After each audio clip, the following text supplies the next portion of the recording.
Kobaran si jago merah yang menghanguskan sekitar 15 hektar lahan di TPA Jatiwaringin pada akhir Juni lalu jadi alarm keras adanya kesalahan sistemik dalam tata kelola sampah. Tak hanya di TPA Jatiwaringin, api juga melalap lahan TPA Cikolotok di Purwakarta, Jawa Barat pada 3 Juli lalu. Titik api berulang kali muncul meski telah dipadamkan. Dinas Lingkungan Hidup Kabupaten Purwakarta mengaku masih memastikan penyebab pasti kebakaran. Kebakaran TPA kerap berulang terjadi 3 tahun lalu, tepatnya Agustus 2023. Kebakaran melanda TPA Sarimukti, Kabupaten Bandung Barat, Jawa Barat. Kebakaran ini diduga disebabkan bara puntung rokok yang membesar karena gas metana dari timbunan sampah. Kebakaran ini menyebabkan penanganan sampah di kawasan Bandung Raya terganggu. 2 bulan setelahnya, kebakaran juga melanda TPA Suwung dan Pasar Bali. TPA seluas 32 hektar itu lebih dari separuh areanya membara. Saat itu butuh waktu sekitar 1 bulan hingga status darurat bencana kebakaran TPA Suwung berakhir. Masih di bulan yang sama, kobaran api menghanguskan 28 hektar area TPA Rawakucing, Kota Tangerang. Selama proses pemadaman, asap pekat menyelimuti permukiman dan berdampak pada kesehatan warga sekitar TPA. Badan Nasional Penanggulangan Bencana mencatat sepanjang tahun 2023 ada 46 kasus kebakaran di area TPA sampah yang mayoritas terjadi di Pulau Jawa. Rentetan kebakaran ini bukanlah peristiwa yang berdiri sendiri, di baliknya terdapat persoalan mendasar tata kelola sampah. Data Kementerian Lingkungan Hidup tahun 2025 menunjukkan 66% dari 550 TPA di seluruh Indonesia masih menerapkan sistem open dumping. Open dumping adalah metode pembuangan sampah secara terbuka tanpa pengelolaan yang memadai. Metode open dumping memicu timbunan sampah terus menghasilkan gas metana dari proses pembusukan limbah organik.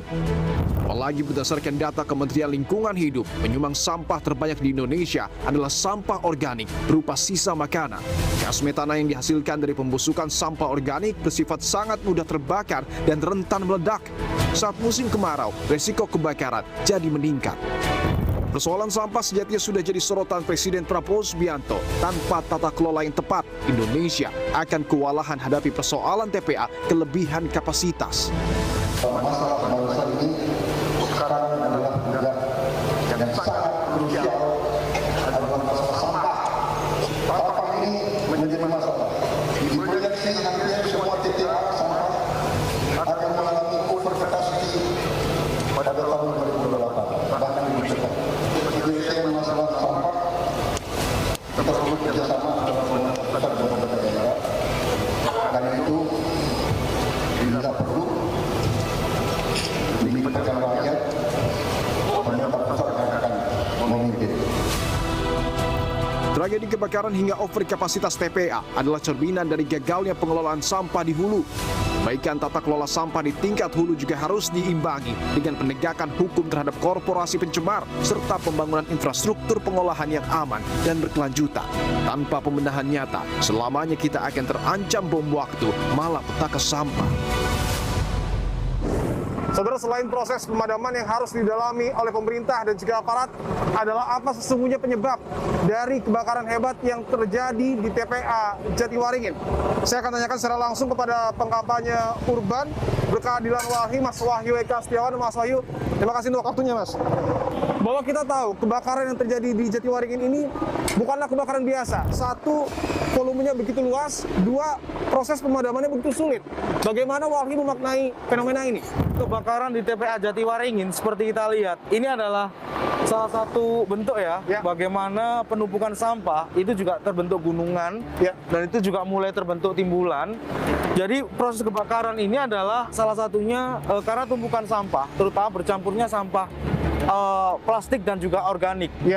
Nah, kondisi itu memang berlangsung lama begitu dari sejak terbangunnya TPA ini terus menerus, sehingga apa? Sehingga di permukaan itu plastik juga mengering. Nah, sementara di bawah itu masih basah begitu, dan ketika basah juga dia ada proses kimiawi, sehingga proses kimiawi itulah yang nanti salah satunya memproduksi metana. Nah, metana itu lama-kelamaan juga dengan proses karbon dioksida hingga oksigen begitu, itu bisa memicu CH4 juga yang itu sifatnya mudah terbakar. Nah, proses ini adalah efek dari model open dumping. Nah, TPA ini adalah salah satu TPA yang sudah ditutup oleh KLH. Tapi kalau kita cek begitu, ketika ditutup pun masih banyak sampah juga yang ini ya masuk begitu dari warga. Memang agak dilematis seperti itu. Sehingga memang perlu ada upaya bersama, terutama untuk bagaimana menghentikan sementara, mencari tempat sementara, sekaligus menata. Oke, saya ingin tunjukkan ya, mungkin dengan Mas Wahyu juga, itu bahkan di lahan yang sudah digunakan metode kontrol landfill masih ada asap ya Mas ya? Masih. Karena apa? Karena dia sekam di bawah. Sekam di bawah ya? Ini adalah tumpukan-tumpukan sampah itu. Nah, asap-asap seperti itu. Asap seperti itu ya? Dia sifatnya panas, makanya saya bilang itu mirip dengan gambut begitu. Karena yang terbakar di bawahnya begitu. Pertanyaannya, tata kelola sampah dengan metode open dumping ini di Indonesia seberapa banyak? Hampir rata-rata TPA di Indonesia adalah open dumping seperti itu. Dan kalau kita bicara sanitary landfill, itu hanya beberapa wilayah-wilayah yang memang punya anggaran besar seperti Surabaya, lalu Bantar Gebang pun juga sudah mulai mengalami sanitary landfill, tapi juga menumpuk juga, sehingga kemarin juga longsor. KLH itu sudah menutup sekitar 250 TPA, dan ke depan dia akan menutup lagi 390. Tapi solusinya memang bukan menutup, tapi menata ulang seperti itu. Menata ulang ya? Jadi bencana ini tidak hanya bicara soal bencana di kawasan hutan, ataupun kalau kita melihat bencana kebakaran hutan dan lahan, tapi yang perlu hati-hati juga bencana kebakaran di TPA. Tapi pertanyaannya, apakah open dumping ini hanya melahirkan potensi kebakaran atau justru mungkin pencemaran lingkungan tinggi di sana? Ya, kalau kita lihat cek sungai sana, itu kan warnanya hitam. Itu salah satu juga efek dari pencemaran dari TPA ini, yakni apa? Air berwarna hitam itu adalah air lindi. Nah, ketika proses pemadaman dengan menggunakan air, dengan flooding air, dia membanjiri air terus-menerus, maka airnya akan mengalir terutama. Nah, pengalirannya ke arah sungai. Makanya arah sungai itu, yang itu sampai ke arah Teluk Naga, itu berwarna hitam. Berpotensi mungkin menyebar ke pemukiman warga? Kemungkinan besar kalau dekat sini biasanya itu akan berpengaruh pada apa? Pada kondisi air tanah. Bom waktu sampah, kita menyebutnya bom waktu karena apa? Tidak hanya di Jatiwaringin. Di 2023 sudah ada. Sebelumnya ketika hujan, Bantar Gebang. Oke. Dan juga Cipecang seperti itu. Itu adalah contoh kasusnya. Bahkan sebelumnya di Yogyakarta, TPA Piungan yang sampai sekarang juga masih ditutup statusnya. Dengan tadi apa yang sudah kita bahas, Mas Wahyu, apakah bisa dikatakan bahwa pemerintah gagal melakukan tata kelola sampah di negara kita?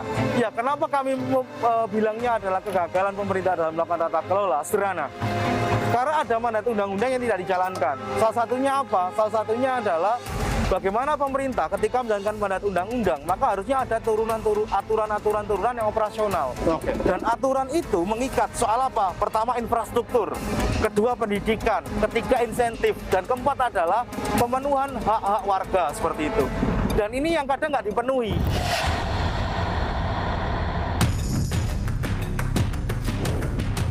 Tugas utama adalah bupati dan wali kota. Ada yang patuh, ada yang setengah patuh, ada yang sama sekali nggak patuh. Artinya bisa dikatakan bahwa mungkin pemerintah daerah melanggar undang-undang?